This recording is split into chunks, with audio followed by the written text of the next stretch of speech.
Look, are you playing it safe in life? Now, this is a serious, honest question I want to know the answer to, because a lot of us are. I tend to fall into this tendency as well. So many people play it safe when they should be out there taking chances, taking risks, because that's where the rewards lie. And you've probably heard this a lot. So I really want to break this down. I really want to talk about this. I'm just going to fly off the cuff here. I don't have any notes or anything like this. I'm just going through my email, and I got this email from this guy who is a Bulldog Mindset member who was asking about this. He said, how to overcome the temptation of playing it safe in life. So I'm just going to read this real quick, and we're going to jump right into this.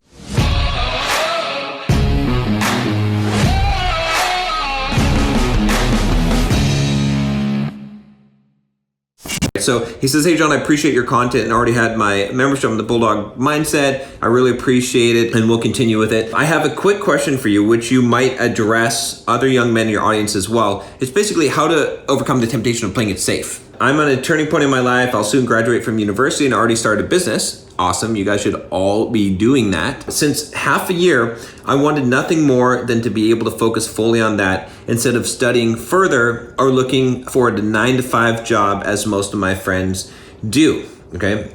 Now that this opportunity becomes so close, I am as scared as shit about it. I have a fear of finally walk my talk. I would say my biggest value in life is freedom, which is my main motivation to pursue something on my own in the first place. On the other side, it's so tempting just playing it safe and never risk something which I know I would regret in the long term. So I took a lot of risk in my social life so far, which played out to be the best decisions I could make. Good, excellent. I thought this would motivate me in other aspects of my life, but the reality is it made me kind of lazy and just comfortable the way things are. Thanks for any possible response to that. So guys, what is going on here? Why do we play it safe? Are you guilty of this? I've done this from time to time. It comes down to the thing of fearing a loss, right? Fear is bad. Fear is a bad motivator, right? When we're playing it safe, we're playing not to lose. I play poker a lot. In fact, I got a nice stack from the last time I played poker here. These are hundreds here, so it's $10,000. If you can see the hundreds there. So that's $10,000 right here.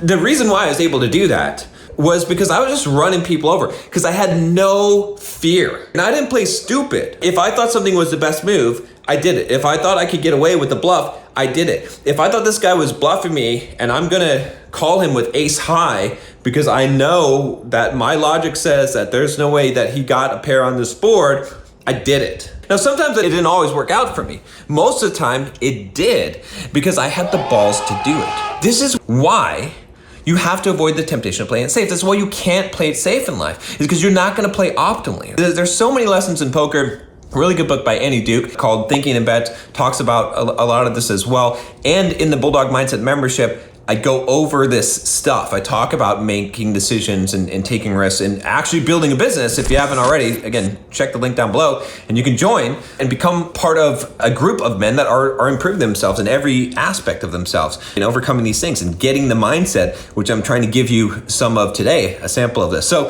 here's the thing. You have to realize that if you're gonna win, that you have to play big. And if you take the safe route, which is tempting, you actually lose more, just like in poker. You don't lose it fast. You lose it over time, slowly, but you're losing that opportunity and you're not learning. In life, the thing to think about, and this is, I think, a good way to think about this in this situation, is this. You don't need a lot to be happy in life. Like, most people are gonna be mediocre. Maybe you can get a nice job and a decent house and a decent car and save for retirement and all that and live a general suburban life or whatever. You could do that. You're probably not gonna be incredibly happy doing that. Like, you'll probably be satisfied. You'll be probably comfortable.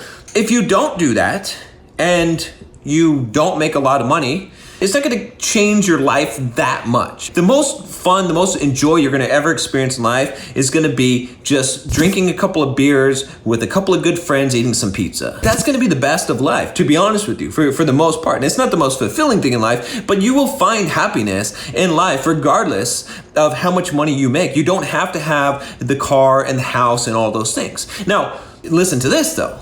If you shoot higher, if you get to the point to live kind of like a lifestyle that I'm living, I can do anything. I have freedom. I can travel. I can go where I want, when I want. I don't have to report to anyone. That standard of living is so much higher. It's decades, it's multipliers higher than just a mediocre life. There's nothing wrong with the mediocre life. I'm not banging, trying to come down on you if you just got a regular job. I'm just saying that if you took some more risks, and it doesn't mean that you have to become a baller, if you realize that even if you miss, and it's the penalty for missing is a lot less than the differential between having a mediocre life and having an excellent life. So go build the business, focus on that, right? What's the worst that's gonna happen in this scenario? We take this gentleman's situation. So what if he chooses that path?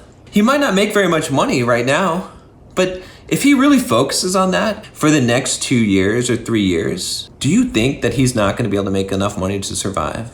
And in the next 5 years, if he really focuses on it, if he puts a Herculean effort into doing this and is really devoted on learning and growing as much as possible and developing himself and building this business and making it successful, do you not feel like he will be better off than his friends? Now, is there a risk that he could be worse off? That he could not have any money? That he could be starting over or broke? Yeah, there is that risk.